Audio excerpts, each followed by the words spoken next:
در انتهای هر سفر در آینه دار و ندار خویش را مرور می کنم.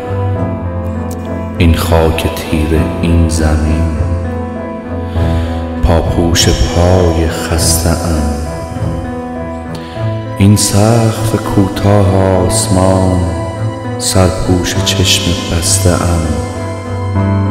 اما خدای دل، در آخرین سفر به جز زمین و آسمان چیزی نمانده است. گم گشته ام.